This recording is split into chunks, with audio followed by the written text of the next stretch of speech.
Well, I'm here today because this is a CatEx DCA day. I'm president of the Catalogue Exchange and Direct Commerce Association. And what we're here to discuss today is the draft European Union regulation on data protection, which is a very, very worrying draft indeed. So good morning again. As I mentioned, we've got some very special guests who will provide us with an expert perspective on this key issue. We have Charles Park, as mentioned, who's a partner at Pinsent Masons. We have Mark Roy, who's the CEO of the data agency, and Nigel Swaby, the CEO of Scots & Co. What I'd like to do is to do a very brief introduction on how this proposed directive is going to affect charities, and using the Royal British Legion as a short example. Now, for many of you, you know that a successful retail business needs the right level of research in order to carry out and determine how best to assist and market to your existing and your potential customers. The research will then help to determine what is best practice and what are the critical areas to focus on. And certainly for my part, the Legion, and previous to that, Macmillan Cancer Support, is that one of the most important factors is, as you know, data. And really this ability to carry out effective database profiling and to use segmentation and targeting techniques. So, with the increasing number of high street stores going into administration, today's consumer clearly wants convenience and really prizes time and value. Therefore, the product delivery and all key elements of customer service will need to not just meet the expectations of shoppers, but certainly exceed them. This means that retailers will have to provide a seamless customer journey, online and offline, from the point of initial contact through to the delivery of order to achieve an outstanding experience for their shopper. So here is a very quick example of how database profiling is an essential tool, certainly for me at the British Legion, and how this proposed data protection directive will take away my ability to trade effectively. I've just put up a slide which is of a rugby shirt. Now this is actually currently sold on the Legion's online poppy shop. What we do though is we profile and target previous purchases. And we look at our database and then we evaluate using segmentation and targeting methods who we want to go out to. Equally, we use stories such as this. Meet Sarah. She's 14 now, but when she was 8, her father was killed in Afghanistan. The Legion was there to provide support from their benefits and money advisors and help with an immediate needs grant that paid for household essentials and food and clothing. By buying this rugby shirt, you'll help Sarah's family and others like her continue to receive support from the Legion day in, day out. So day-to-day profiling effectively allows us to sell these products to our supporters and our previous purchasers. Moreover, the Legion is a charity that supports all of today's armed forces. In fact, they spend over £246,000 every day, which is £90 million every year. This proposed EU data regulation will have a severe and long-lasting impact on this ability of the Legion to raise much needed income. So, for the British Legion, one of our core aims is that younger generations will remember and understand the importance of remembrance. Again, the proposed EU data protection will mean that we cannot effectively target important groups such as schools and youth groups, and it may well lead to higher mailing levels that will impact heavily on the environment simply to get our core message out and to elicit support. So my last slide. So my responsibility is to develop effective trading activities at the Legion, and essentially this EU data protection is not going to allow myself and my fellow charity colleagues to achieve its key objectives. So I'll now introduce Charles Park. He's going to enlighten us further. Charles is a partner at Pinsent Masons and he has extensive experience of technology and intellectual property law, and also coordinates the Pinsent Mason International Data Protection Practice. Charles.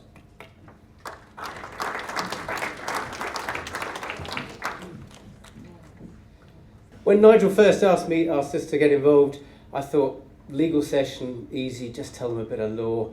I think we could probably spend 20 minutes on the politics. It's fair to say that the regulation that we're talking about is a European-wide regulation which when it was formulated and thought up in Brussels, nobody was thinking about the UK direct marketing industry. No suggestion that there was any sort of evils that had to be sorted out in that part of the world, but it is, when we're talking about leaps in the previous session, if this comes through, then I think it's going to be a big leap, not so much into the unknown, but into a very different world for you. What do I want to talk about? I want to talk about the proposal, just to give you a little bit of background. I want to talk about the politics, because the politics are still very relevant. You've got leaflets that have been distributed. The lobbying is still very relevant, because Mark and I disagree, but the European Parliament have potentially between 3,000 and 4,000 amendments tabled to this bit of legislation. There's the opportunity, I suppose, for gridlock in the quotes democratic process in the European Union, and lobbying is playing a part in that. And in one scenario, and I have to say I don't think it's likely, the regulation just won't go ahead because they run out of time and they run out of political will and they have other more important things to fix. But as I say, I wouldn't bet on that. I would say that the lobbying is still highly important. So what is the proposal? The proposal is one regulation to cover the whole of Europe. Why do they think that's a good idea? They think that's a good idea, I think, really because of the way online personal data has grown up the list of concerns of consumers. And also, not so much in this country, but across Europe, there is a much more heightened sense of privacy and protection of personal information. And it's not, you know, if you grew up in Eastern Europe and you had the Stasi as your sort of next door neighbours, your attitude to your personal data is very different from a country that's not had that experience. And we've had a very liberal regime. And it is worth pointing out that I wouldn't say that your industry is founded on it, but your industry has relied an awful lot on the opt-out consent, the implied consent, i.e. if an individual doesn't object, then you can direct marketing towards them. And culturally, I think mainland Europe has a stronger tradition of what's called explicit consent. So in the background, we've always been viewed as a sort of slightly non-compliant country in terms of that paradigm, if you like, but I'm not saying that that's an excuse for the legislation. I'm just saying that's part of where the UK gets to in terms of arguing it. And I suppose for bigger businesses, and it applies less here, the idea of having one regulation that therefore gives you consistent law across Europe is, quotes, pro-business. But the reality is that the privacy lobby those who are interested in promoting privacy have, you could say, hijacked the regulation and the sort of pro-business benefits. So the impact on direct marketing, and there are a number of legislative proposals, but I just really want to talk about the consent dynamic in this presentation. And we're talking, DMA have talked about the end of one-to-one marketing. It's opt-in for all channels. It's requiring express consent to further marketing. And in order to do that, you have to have a relationship with the person from whom you are expecting that consent, so that you can attain a valid and explicit consent. I won't talk about it in much detail, but clearly there is further complication in terms of list trading and third-party generation of potential target marketing. And then also, and I will spend a little bit of time on this, for us, new concept, which is the right of data subjects, the individuals on whom you have data, to be forgotten, i.e. they can request that their record is eliminated. And so you get rid of concepts such as suppression files, which actually we rely on heavily in this country.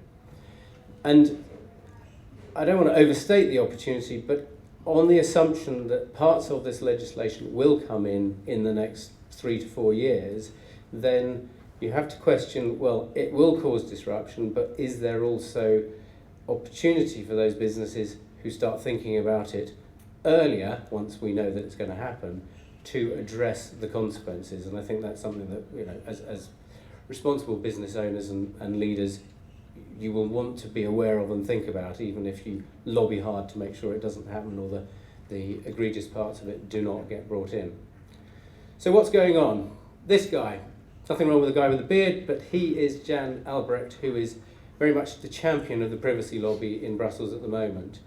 Pro-individual privacy, pro-consumer, and as far as he's concerned, it's a battle between European consumers and big, usually American, online presences and businesses that are doing an awful lot with personal data, and I think we probably can all agree that they may need to be reined in. The hero for the good guys, or certainly the person that you need to be aware of, is the civil servant John Bowman, who is there at the centre of DAPIX, which is the committee that's the council committee that's dealing with this. We bumped him into him in a conference a couple of weeks ago, and I think he thought, okay, a few trips to Brussels, easy peasy. He has been completely taken aback by the amount of interest that this has generated and the amount of industry concern in the UK, and you know that message needs to be continued and taken home to him. I think it's fair to say his political masters are only recently being educated. I think Mark and Nigel are sort of leading the charge on that, but the politicians have only just woken up to the employment consequences, the investment consequences, the sort of constraints on a freer market model that we have here, caused by the regulation. And then in the middle, this woman, Viviane Reding, is the champion, if you like, of the regulation. From Luxembourg, her term ends in 2014, strongly rumoured to be interested in taking over from Barroso. She would like a regulation, a successful regulation that gets lots of claps on the back, and she is fighting very hard to make this happen. So that's the political background. Timeline, I guess the historic stuff you don't need to know about, but at the moment the regulation is scheduled for 2014 with a 2-year implementation period. Talking about it with Mark and Nigel beforehand, I think if you look at the lobbying and you look at the pressure that's building, a compromise that will involve certain watering down of the regulation includes extending the implementation period, or indeed the allowing of opt-outs, or at least more extended periods for directly impacted industries. But that's we're not there yet in terms of that sort of finessing. It's at the moment in committee. I got a news flash just in fact in the last half hour that the key committees have postponed a vote for 6 weeks, ostensibly on the grounds that they need more time to talk about the Greek bailout, but I think it actually reflects the fact that they are there's a lot of interest and a lot of lobbying going on, and they essentially the committee that are leading this, Albrecht's committee, is being challenged on whether it really wants to impose such a draconian regulation. Probably can't read these, but there's quite a lot of press about the various sort of permutations, the way this may come out, discussion as to whether David Cameron's referendum agenda timeline might sort of pick this up as an example of completely unacceptable European legislation that he wants a complete opt-out of. The fact that the ICO, that's the Information Commissioner's Office, which will implement this legislation in the UK, is underfunded to the tune of 40-odd million, 43 million is the figure of one study. So even if you had this legislation, what is the enforcement regime going to be like if you've got underfunding of that level?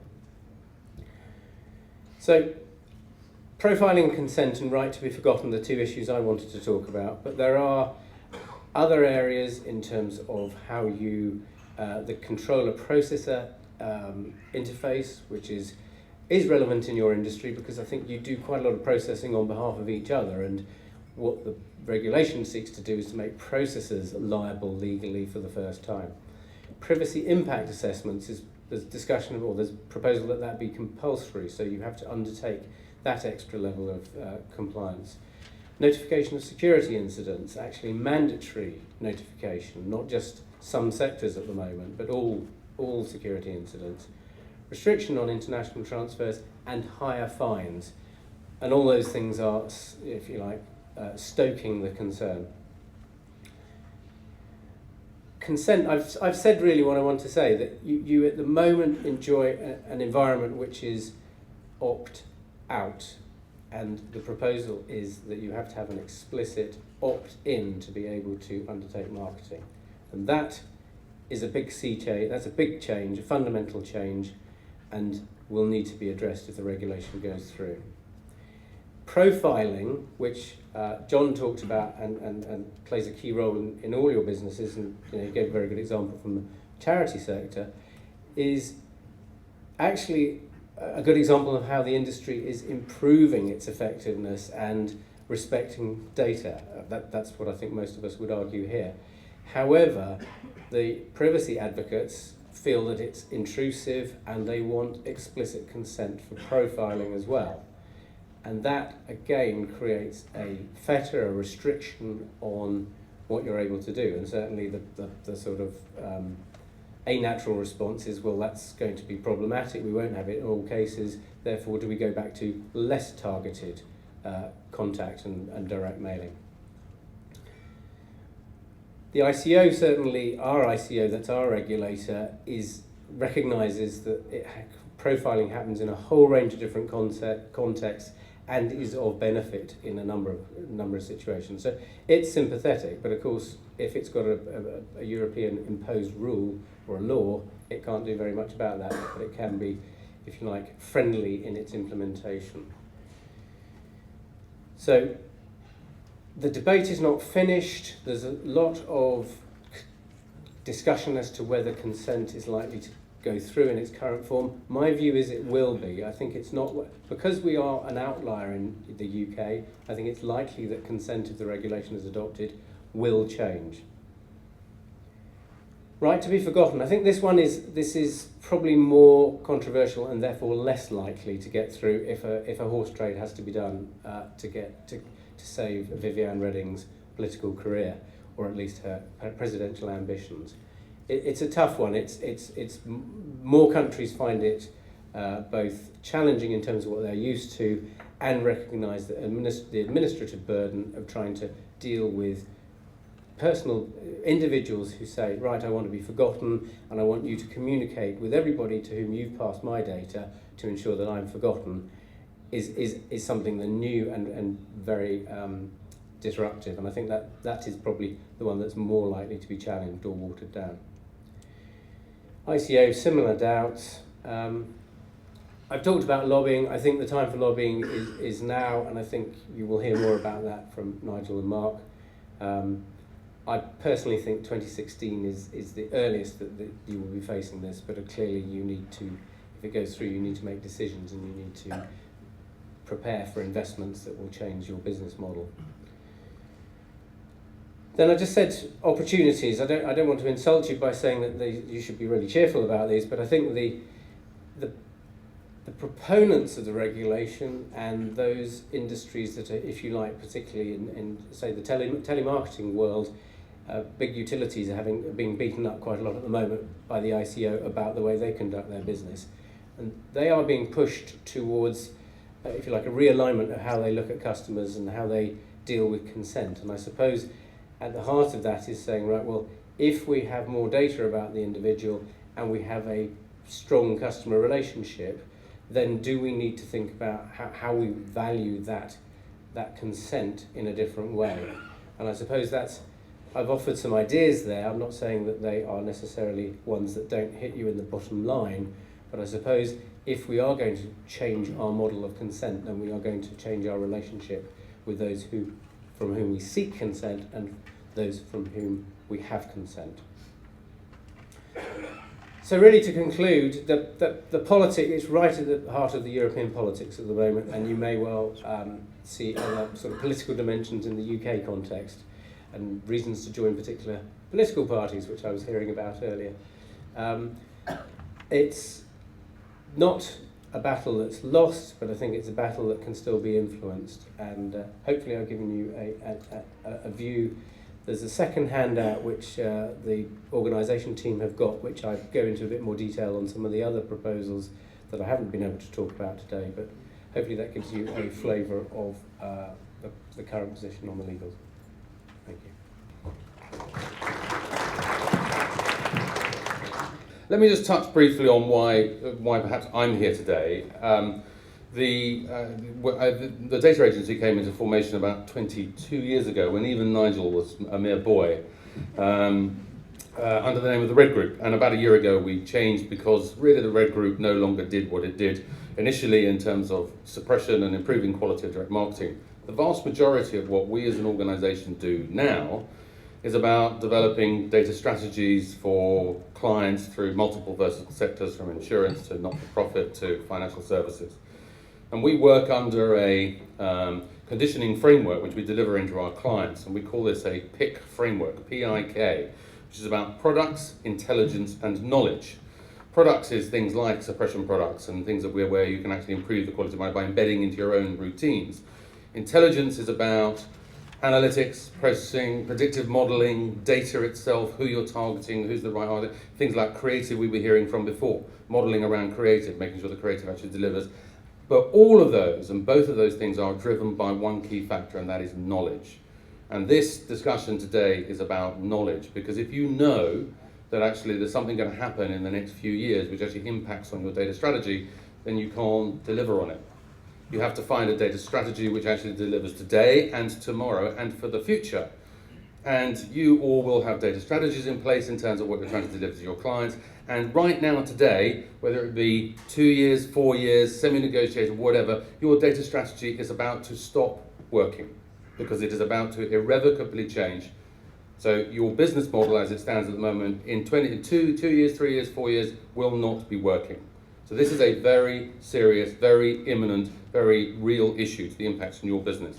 Now, on the other side of things, in terms of running that business, the other thing that I do is I'm chair of the DMA's Data Council. Now, we represent about 550 organisations, about 350 of them are from within the direct marketing industry, and about 200 of those are advertisers. Now, the issue for me is that we need to engage in discussion with MEPs, with MPs, in terms of, we know very well, and over the years we've had to put up with a lot of what I would call ill-advised legislation coming to the marketplace. We had an enormous number of discussions 10 years ago around the electoral roll. We're repeating that process again. Anybody know that the electoral roll is about to cease being available in the next 12 to 24 months?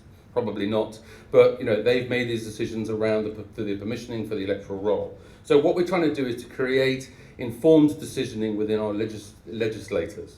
Now, in the UK, we have MPs who are sort of reasonably keen to listen to us, particularly if your business or you happen to live in their the location which they're based. If you pick up the phone, you say, look, I live in Kent as I do, and I have an office in London, and you're talking to a Lithuanian MEP, and Lithuania are about to take the chair of the EU, by the way, from June to the end of the year, etc. It won't surprise you to know they're not really terribly interested in what I've got to say. So what we have to do, and the point that's been made here very clearly, is that we have to get hold of people who are pro what we're saying. We are pro-business and pro-British business in order to get them engaged. So the reason that headline is there is that one of the things that really concerns me is that we had the cookie law rolling on for 2, 3, actually 4 years probably, and then eventually there was implementation, and then actually everybody went, well, I tell you what, you don't really have to do it. We'll let you have 12 months practice at seeing whether you can actually get it right or not. Then actually it then became law, and the ICO issued some set of advice which then said, okay, this is what you've got to do, this is the correct way to do it. They did it on their own site. And then about 3 months after actually implementation, they themselves actually went back and went to what we would term now as assumed consent. This is not cookie law. This is not something which is a nice to have, give somebody a bit of consent and all that. This is about to change your business. It's about to impact on your data strategy. It's about to impact on your bottom line. It's about how you can target people. It's about knowing who your customers are and the ability to see them or not. So all I can really try and impress upon you is that what we've been acting under for the last 23 years or 18 years is the European Distance Selling Directive. And the most important term in there is the word directive. It is a nice to have, the way that it should be, a piece of paper which actually goes to the 27 member states and gets interpreted into their own law. This is not what is being proposed today. This is not what is coming in the next 2, 3, 4 years. It is a law, something which you will be prosecuted for if you don't actually adhere to precisely. So anybody sitting here thinking, it's fine, I'll just get to it when I have to get to it, needs to think again right now. Sorry to be serious, but it is. Now, we were talking about this lovely photograph of our friend Vivienne Reding. Now, if you didn't know that we were talking about a piece of data protection legislation and you saw that statement up in there, you might think, oh, it must be about child abuse or war crimes or something like that. This is a measure of where Vivienne Reding is coming from. She believes, and her agenda, absolutely quite rightly pointed out, she wants Manuel Barroso's job. And this is her stepping stone, if you like, to actually take a look what I have done just before the elections. And the elections take place between April and June 2014. So she wants this in statute and delivering and all signed off and sealed and delivered, etc., before April next year. Human dignity and personal liberties are the yardstick. What's that got to do with data protection? What's that got to do with us running businesses that actually are profitable and give consumers choice? So I think it gives you a measure of the sort of slightly weird. She's an independent green, isn't she? She's a Luxembourgeois independent green, I think. So this is the woman that's actually your future is in her hands. Now, she anecdotally has been said that she would sell her grandmother to get this legislation through. She is a very determined and very strong-willed lady and has significant support from some of the 27 member states, etc. So we have one right royal battle on our hands. And actually the point was made earlier on. The UK is essentially regarded as being on the periphery of the EU. We've made that perfectly clear. We keep telling them to bugger off and stuff that they want us to do. And at the end of the day, we sort of are on the periphery. And I think the latest statement that came out around some of the bailout things was the UK cannot pick and choose whether it's in or out when it suits them. And actually this is part and parcel of that. We don't want to be involved in these things. Let me show you another quote. And we just want to look at this in a little more detail. Now, this is a young lady called Ilse Inje. Now, she's the German Federal Minister for Consumer Protection. Let me just read this to you. Alongside the potential for data processing unconstrained by borders, it is essential for the necessary limits to be defined. An important measure in this respect is the strengthening of consent, so that only be processed and distributed if users have explicitly given their consent. We share the conviction that consumers must regain control over their personal data. No business should be able to set up user profiles without user consent. Let's just look at a couple of these things. This bit here, which says unconstrained by borders. How many of you running mail order businesses, running the business that you do, feel constrained by European borders? Isn't the principle meant to be there are no bloody borders?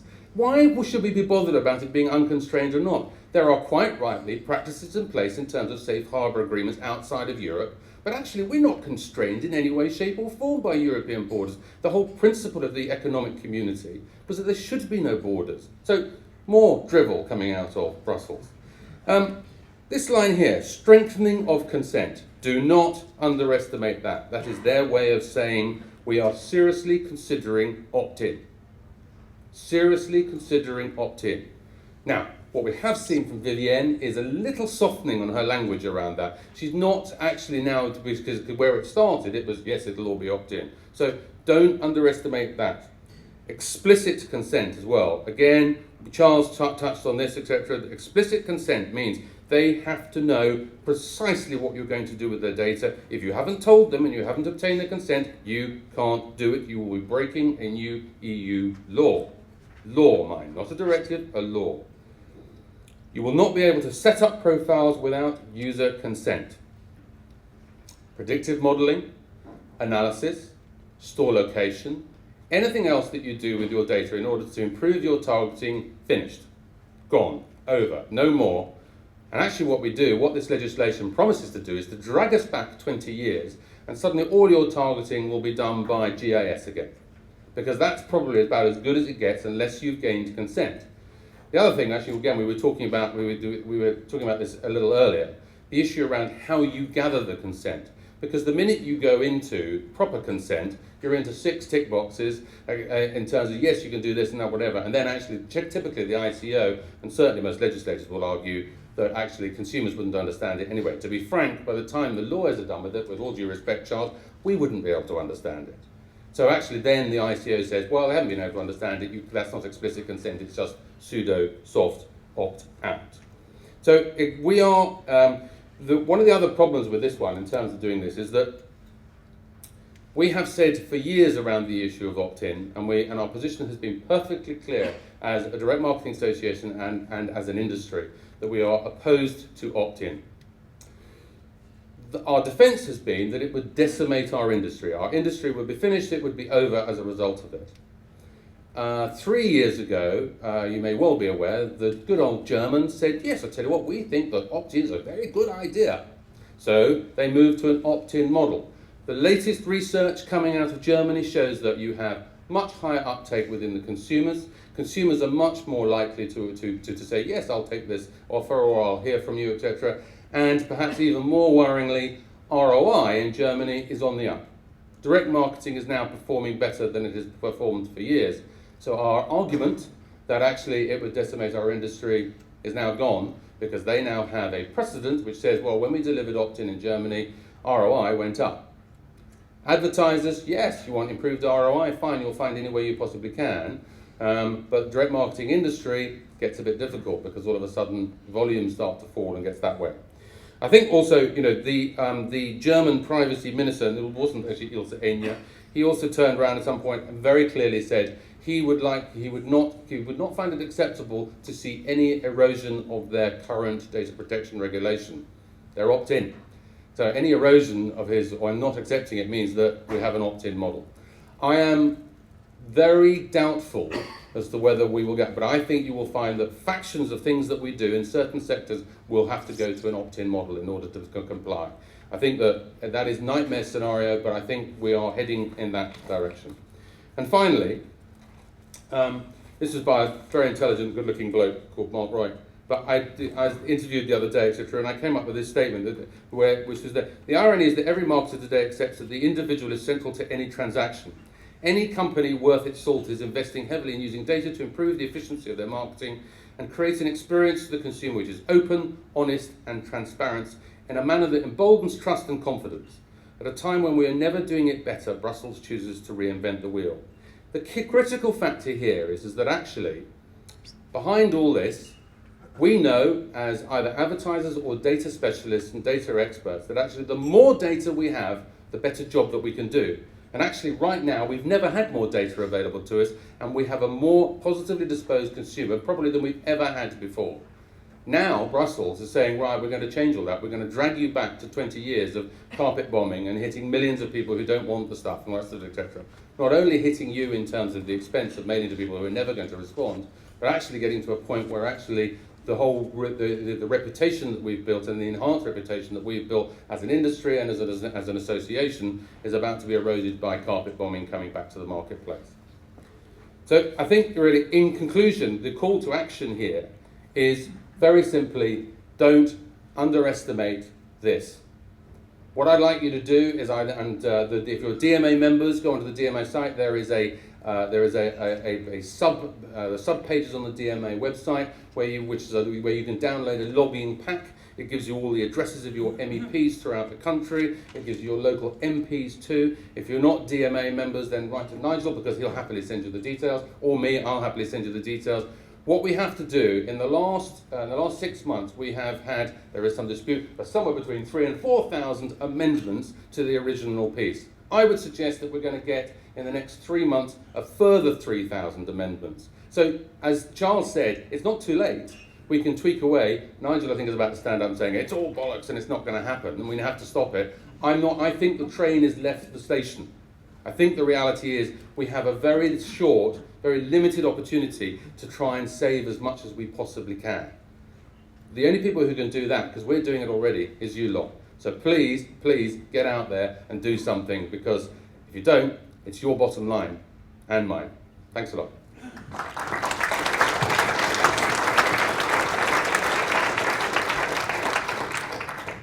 Right, I mean, Wayne didn't get it off to a good start because he said this was one of the most important issues. This is the most important issue. Sorry, Wayne. It really is. This is a business wrecker that we've got on our hands. This is what this industry has been fearing for 25 years. It's the imposition of German ideas in respect of data practices and privacy. And if you're sitting there thinking, well, why haven't I heard more about this? You're not alone. I've been liaising with people like Chris Combermel of the DMA, And his frustration is they've been working on this for 18 months, and people they're just not getting it. First of all, they haven't studied the text, and therefore they don't understand just how restrictive life is going to be, because profiling means any procedure. You select your 0 to 12-month file, that's profiling, according to the drafters of this legislation. You lose all your list revenue. I can guarantee that 90% of it will go out the window. There will be no more Transactis or Canvas, Club Canvas or Abacus. That's all gone. So no, this is very, very serious. And Chris was saying that the problem is everyone thinks that the DMA will sort this out, or that CatEx will sort this out. We were with an agency yesterday. The managing director of that agency hadn't even heard about this. I said, well, digital marketing is over because analytics won't be permitted. So this is absolutely critical that we get active on it. I think the point about today is that we've got to do 2 or 3 things. One is we've got to try to make you aware of exactly what the restrictions are by giving you the text and by spelling it out as we've begun to do. The second thing we've got to do is to arm you with the information that you need to make a difference. And there are some documents that have been prepared in that respect for you to read and use as a basis for your letters. But the third and most important thing is to tell you, yes, that it is going to make a difference. We do need you to write to your MPs and your MEPs. But let me try spelling this out on this. I've only got a couple of slides. This is the most serious threat we have ever faced. I couldn't believe it when I first started into this in early February when I'd read the January report. This has only been out since January, this draft with the latest committee embroidering it even further. The next point is that here's the real problem. And when Mark says that I think it can be changed, no, I think that our politicians might want to change it when they realise the full extent, the cataclysmic impact that this is going to have, not just on direct marketers, but on industry as a whole, because everyone is using analytics to some extent. There's a horrible irony here, of course, chaps, and that is that, how do we get in this pickle? Well, guess what? Our dear friends at Amazon and Google, I think, have gone a bit over the top. The basis upon which Viviane Reding is driving for the higher moral ground is that, well, this is a human rights issue because they've started scraping the personal data out of kids' telephones, these smart telephones. They must be protected. And once it's a human rights issue, suddenly you'll find politicians tend to shrink back a bit. So we have a concern there. I think remarketing by the likes of Amazon, where that image chases you around the net, it really irritates me. I know it's very effective, but that is arguably a step too far. It has given people in Brussels the impression that Big Brother is out. What they don't understand is how we use data to prevent wastage, to avoid nuisance. And these things need to be explained to them very quickly. She has absolutely no idea what she's doing. It's quite clear from certain aspects of the way that the legislation's been brought in. How can you have a right to be forgotten? How can I ensure that I don't mail someone if I'm not allowed to keep a suppression file? It's kind of, no one's thought this through, and yet it's going into legislation in the next few months. It seems incredible. Very little time. Well, it's been deferred till May, but the committee is discussing it in May. In August, September, the ministers get behind closed doors and talk about this. So now is the moment. We've got to shout out. The director of in fact, the ICO also said, director of the DMA also said that the best approach is to approach this in a constructive fashion, proposing amendments. I would add to that. I think it's fine to propose amendments, but I think what we need to get through to our politicians is there are unintended consequences to this piece of legislation that they haven't begun to think about. Many of you in this room haven't begun to realise just how critical this is and how much it's going to damage your businesses. We've already got activity. We have got Gillian, I'm going to pronounce it wrong now, but IDS, Gillian's here no doubt, who's been in touch with Vince Cable. We've got Alex Pratt of Serious Readers. Alex, are you here today? No, shame. He's been in touch with Malcolm Harbour, and he's had a meeting with the Attorney General, Dominic Grieve. We've got a very sympathetic response from Chris Grayling, the Minister for Justice, although you might have picked up the fact that Vivienne Reding slapped him down just a couple of days ago with a comment that, well, do we have to make an exception for Britain again? Yes, please. Yes, please. So, of course, we're working with the other associations in campaigning against this proposal, hopefully in a constructive but a very forceful and robust way. And this is really the worrying part. Kevin there, who is our head of Insight, went to the DMA's special conference on this subject about 6 weeks ago. And we heard the ICO apparently standing there saying, look, forget about this not coming in. This is coming in. It's just a question of when, and do your best to shape it right now, because you've got very little time left. The action, because we've got very little time. We'd love to take some questions. We've got 3 minutes left then. Read the relevant papers and consider the full extent of the impact on your company and its suppliers. That's step number 1. We've got some specifics on that. We've got a specimen letter on the site. But any lobbyist will tell you specimen letters don't always work very well. If an MP gets the same letter time and time again, it's not really convincing. What you need to do is to personalize it to your company. If you read, there are 2 documents that I can email to you. You can pick them up today. They're on this stick. 10 points to consider, which appeared in the CatEx page of Direct Commerce magazine. And the questions that need to be asked, which I've got on slide. If Jane was talking about maybe inserting a little section into the 4 o'clock session this afternoon to run through some of those 20 harsh questions that need to be asked, because that is material for your letters and for your employees' letters, because that's what we need you to do. And here you go, compose a letter which is personalised to your company's circumstances. You need your sales, the number of employees, the number of supplier employees who are impacted if you were to have to, say, halve the size of your business.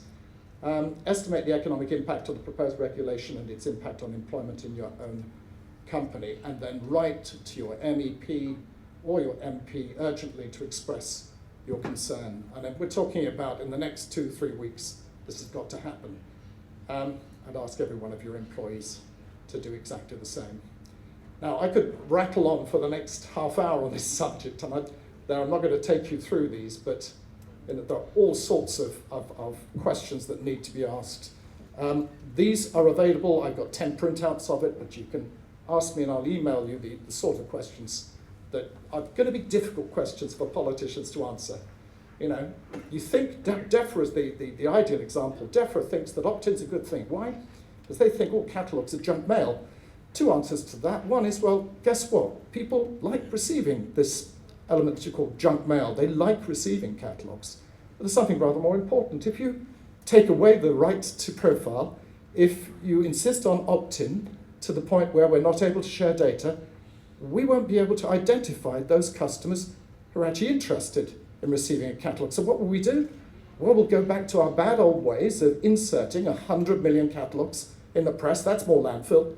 And we'll increase the nuisance, not deliberately, but we'll have to mail on a guesswork basis.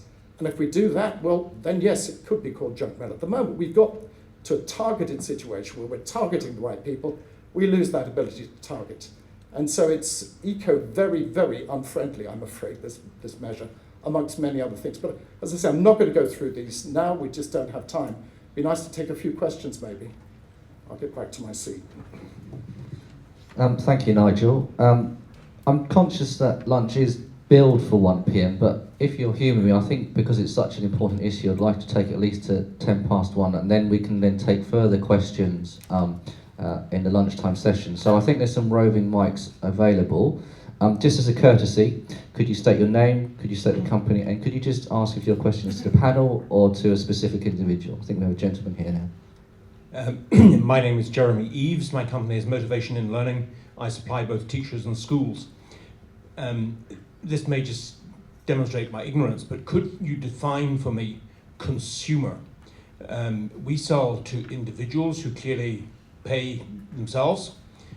We also market to individuals who are representing their organisation, in my case a school, which may be a public body, or it may, in the days of academies, start to be a private body. So how does this impact between the ordinary retail consumer and individuals who are representing their company or organisation, and indeed organisations themselves?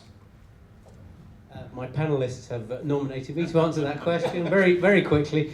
I guess consumer is not the term to focus on. The data protection works on the concept of a data subject. It's the individual to whom the data relates. So that individual can exist both in the consumer situation, obviously, but you will also have personal information of those in your business customers that will also be caught by this. But is a company an individual? No. The company is the one thing that you are safer on.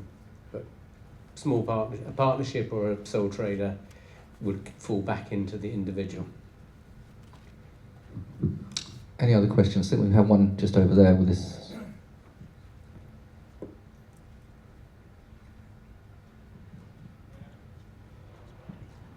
Hi, I'm Robert from Brora.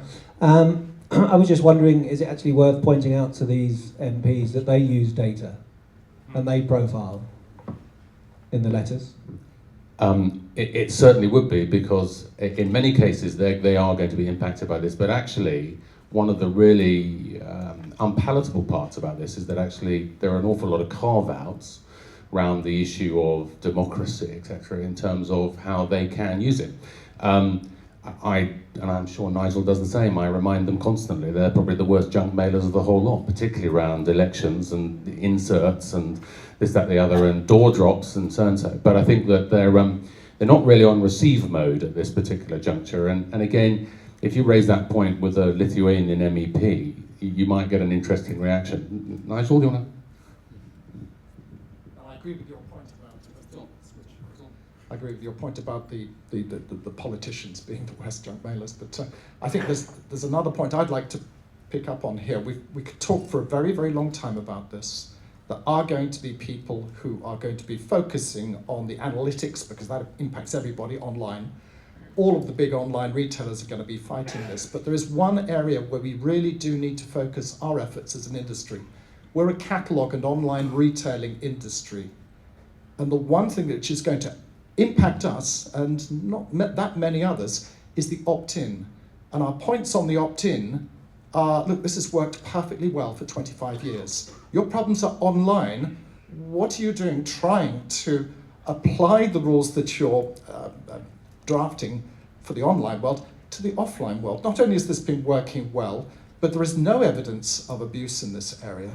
And this will impose massive cost in an area which has been highly successful. There is, of course, a Machiavellian interpretation to all of this, and that is that you may have noticed a little opposition in Europe against the City of London and our banking. They're now quite openly in Paris saying, yes, we're in the business of taking the city down a peg or two. Well, guess what? Guess who's the most advanced nation in Europe in terms of database marketing? Yeah, it's us. And there is tremendous fear. And my neighbour in France is the guy who started Kelku, and he's very, very well tuned into attitudes in France. He says, yeah, they're scared. They're worried about Anglo-Saxon domination of Europe in terms of retailing. No change there then. No change there.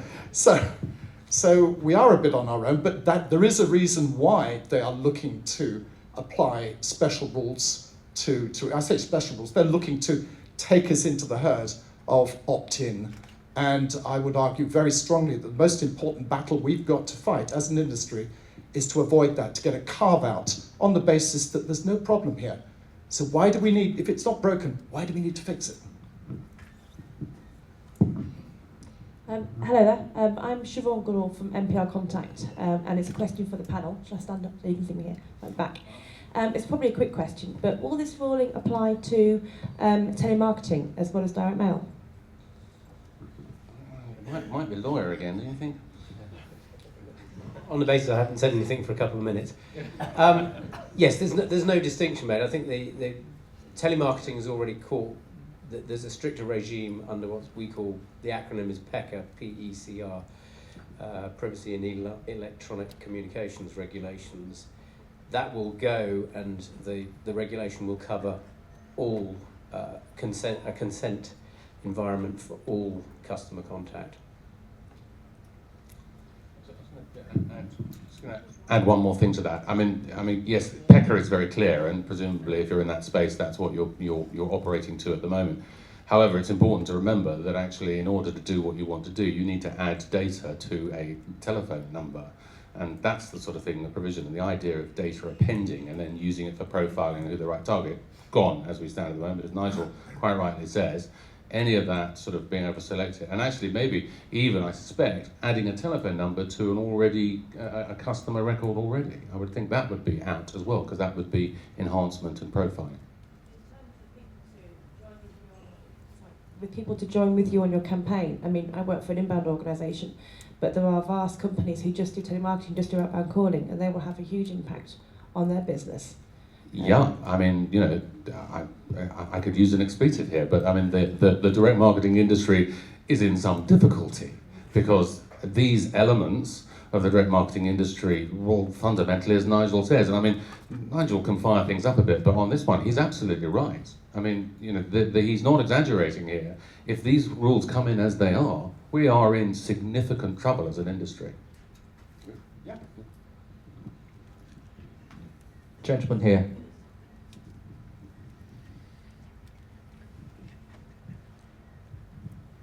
Hello, Robert Cahoon from Mayaca. Can I just get one thing clear, which I don't quite understand? You've talked about profiling, but what about the actual use of a name that we don't already own? Surely this will basically rule out cold lists completely. Got it. Yeah.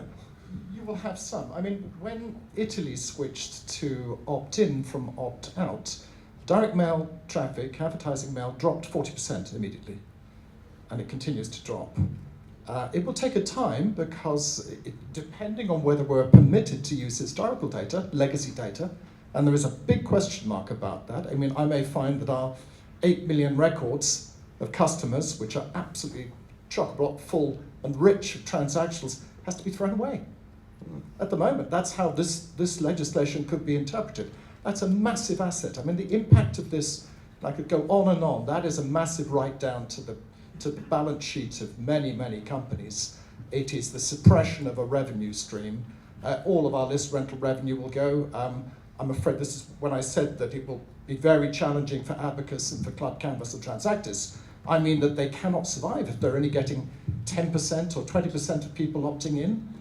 And what I really fear is that where we're headed is that in order to achieve the opt-in levels that we're going to need, if this goes through, we're going to bundle. We're going to provide incentives, as Mark's just said, which they call value exchange, which we don't have to do at the moment, but we're going to bundle just in the same way as that irritating 5-page T's and C's that you go down to the bottom and just click without reading it. That is what we're going to end up doing, and that's a degradation in the quality of information being imparted to the customer before they give their consent. So I don't think it's a good development in legal terms or in terms of protection of the customer. But yeah, it's the end to all cold data, essentially, probably. One more question before lunch. Gentleman here at the front. Thanks. Steve Parks, Pure Collection. I can obviously see the big value in us all writing to our MPs, MEPs, and obviously the DMA and the industry is getting together. But since this is essentially a political issue at the top level, and you hear all the time about lobbying and lobbyists, is the industry getting together on that? You mentioned, yeah, that's what I'm saying, money. Given the stakes that are up to be lost here, is the industry putting enough money behind lobbying? Well, I wonder whether some of this legislation coming in is a timing issue, because it couldn't come at a worse time in terms of requiring a bit of wonga to be able to go and do these things. I mean, certainly from a DMA point of view, we've involved ourselves with HISBAR and the Advertising Association, and they are larger organisations and tend to be slightly better funded than actually the DMA is. But all associations are struggling right now, as a lot of businesses are. I'm not sure that I completely agree that it requires money. I think what we do have at our fingertips is you lot, and I have 1,000 DMA members, and getting the message out to those people. Because I've spent rather too much of my time at the House of Commons and an increasing amount of time in Brussels. But the rules apply throughout the world, even with Lithuanians, I suspect, that actually they have one agenda and one agenda only, and that is to be re-elected. So if they feel that they're not listening, and the great thing about democracy is that you and I, and we all put those people where they are. So if they don't do what we want to do, we have an opportunity to say, right, you're out, and bits and pieces. And I think most MPs, particularly, rather fortuitously for us, particularly about in the preceding 12 months before the next election, they tend to be a little more attuned to the way that they are viewed by their constituents. So I think I'll pause there now for lunch. Please continue questions over the lunchtime period. But if I could ask you to just show your appreciation to Charles, Mark and Nigel, please. Thank you.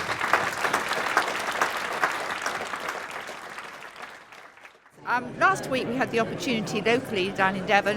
Vince Cable came down and he was meeting with the local MPs, and as a business we're pretty active in the Southwest in sort of lobbying MPs wherever we can. So we went along to see Vince Cable to talk about the current EU data protection regulation proposals. We feel very strongly that it needs to be voiced at the House and further discussions before it's actually proposed to go through as a regulation, because it's going to have a huge, great impact on catalogue and mail order businesses.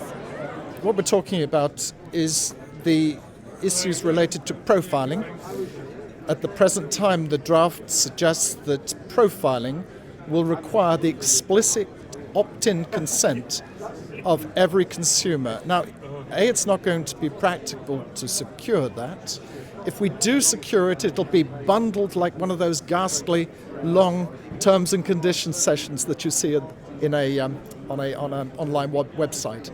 And so we are very concerned about profiling, because profiling has been defined as any data manipulation operation. So if I just want to pick out my very best customers, I can't do that, not unless I've said, but from time to time we will use your personal data to identify whether you are a good customer or a bad customer. There is no end of administration that would be involved in doing this. It will stop us exchanging data too.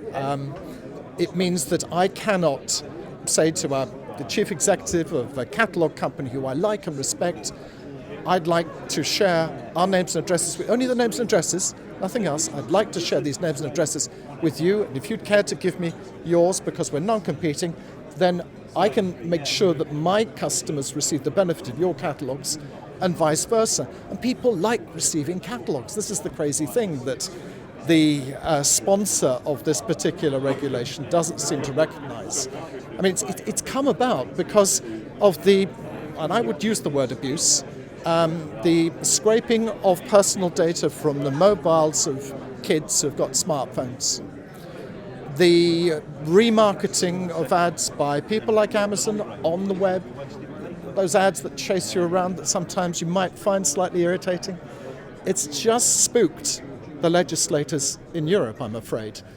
But they've come in, and I'm afraid from my perspective, they appear to be using it as a wedge or as an excuse to adopt a uniform policy across the market for opt-in. Now, if we require people to opt-in for their data to be exchanged with my friend down the road who's got a beautiful catalogue, maybe 10 or 20% will be at the moment.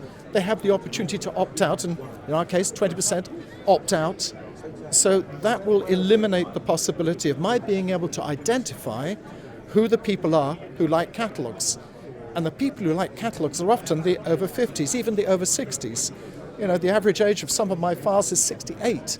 These are not people who like going online because the screen causes eye strain. They want something they can read, they want something they can draw on, pass along, which is why catalogues will always have a role. But it will not be possible to prospect for catalogues. And this is the irony. We have a Green MEP who is the rapporteur, which is the driver through of the legislation on the committee, Jean-Philippe Albrecht. He would hate to think that he is doing anything which is going to cause greater wastage, encourage less carbon efficient retailing, but that's exactly what he's doing. By impeding the direct marketing industry, and particularly direct retail, he is impeding, slowing down, making less efficient the most efficient retail distribution model that exists. And that's a fact. It's 11 to 25 times more carbon efficient than bricks and mortar retailing. Well, we're first of all setting out all the arguments. We're pointing out, for the benefit of MPs and MPs, the full extent of the damage this is going to cause, the tens of thousands of jobs that it's going to cause to be lost. Because, bless them, I don't think anyone realizes how far-reaching the ramifications of this law are going to be in the UK. They are very fast becoming aware of that, and there is great concern being expressed in Westminster. So it's attract their attention, explain what the damage is, show them our arguments, and leave it in their good hands. But the last point I would make, Miri, is this, that it's very unwise for a commissioner of the European Union at this particular juncture to be coming up with something like this, because this is manna from heaven for Nigel Farage. We've already got this anti-EU feeling going through the UK.